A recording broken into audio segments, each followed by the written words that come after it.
Шексіз құмды дала көріністері, күйдіретін күннің ыстығы және айналада бір тірі жан жоқ. Әлемдегі ең атақты шөл дала Сахараны барлығы көз алдына осылай елестетеді. Алтын құм төбелер бұрыннан бар сияқты болып көрінеді, бірақ ол олай емес. Сахараның шексіз құмдарына қараған кезде бұл миллиондаған тонна құмның астында не бар екенін білгің келеді. Бұл шығарылымда өткенге саяхат жасап, Африка континентінің бұл бөлігі бұрыннан сусыз шөл дала болды ма деген сұраққа жауап аламыз. Сахара сөзі араб тілінен аударғанда шөл дала деген мағынаны береді. Көптің пікірі бойынша бұл әлемдегі ең үлкен шөл дала. Бірақ бірінші орында аумағы жағынан ең үлкені Антарктикалық шөл дала. Бірақ әдеттегі құм төбелері бар және аптап ыстық ауа райы жағынан расында бірінші орында. Бұл шөл даланың көлемі 8 миллион шаршы километр және Африканың 1/3 бөлігін құрайды. Бұл шөл дала бірден 10 африкалық мемлекет аумағында орналасқан. Ол Атлант мұхиты және Жерорта теңізімен шектеседі. Жыл сайын Сахара көлемі оңтүстікке қарай 5-10 километрге көлемін ұлғайтуда.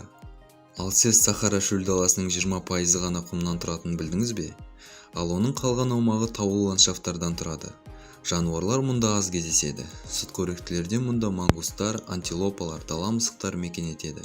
Бұл жануарлар түнгі уақытта ғана сыртқа шығады. Сахараның тәулік бойындағы орташа температурасы күндіз 35 градусты көрсетеді. Бірақ күннің ыстығы құмды 2 есе етіп қыздырады.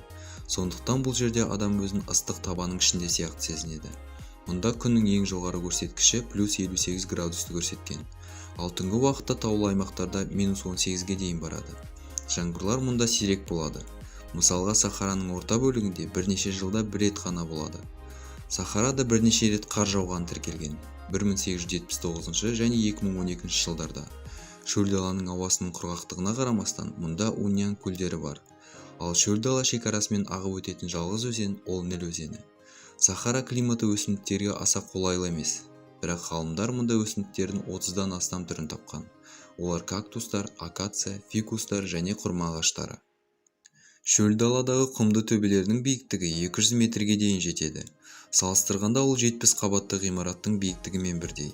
Сахара шөл даласының кей аймақтарында ерекше құм түйірлерін кездестіруге болады. Олардың түрлері мөлдір шыны тәріздес тастарға ұқсайды. Тұрғындардың пікірі бойынша осыдан миллион жылдар бұрын жерге метеорит құлау салдарынан жылу энергиясы бөлініп, жерге шыны болып түскен. Ежелде бұл тастарды әшекей бұйым ретінде пайдаланған. Египет фараоны Тутанхамонның қабірінде осы тастан жасалған кеуде белгісі табылған.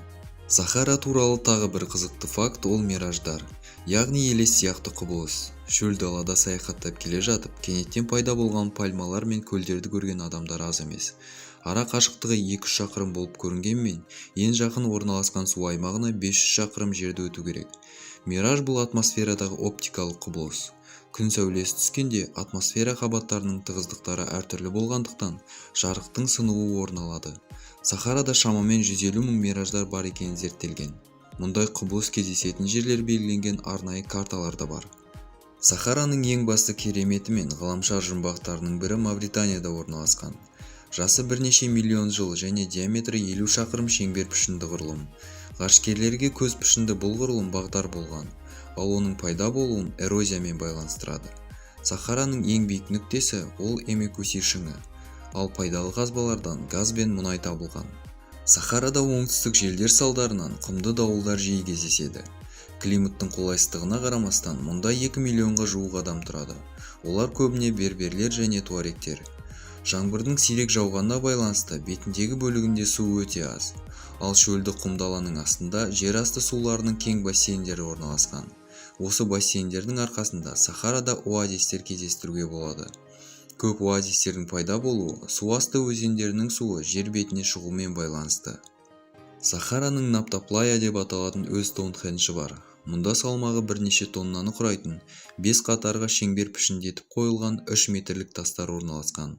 Бұл құрылыс Англиядағы Стоунхенджтан 4,5 мың жыл бұрын ерте салынған. Археологтар ежелгі адамдардың бұл мекенде тұрғанын дәлелдейтін Сахараның орта бөлігінде жартастағы суреттер тапқан. Ғаламшар тарихына үңілсек, қазіргі Сахараның орнында мезозой дәуірінде Тетис мұхиты орналасқанын анықтай аламыз.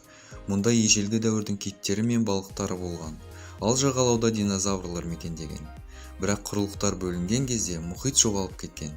Біздің дәуірімізде ғалымдар Сахарадан әлемдегі ең үлкен динозавр сүйегін тапқан. Қазір бұл жерді киттер алқабы деп атайды. Шөл дала әрқашан саяхатшылар мен ғалымдарды қызықтырған. Бұл ерекше табиғи аймақтар қиялды қоздырып жұмбақтығымен таң қалдырады. Ал біз білмейтін жұмбақтар алда өте көп. Бүгінгі шығарылымыз соңына жетті. Егер сіздерге контент ұнап жатса, лайк басып каналға тіркелуді ұмытпаңыздар.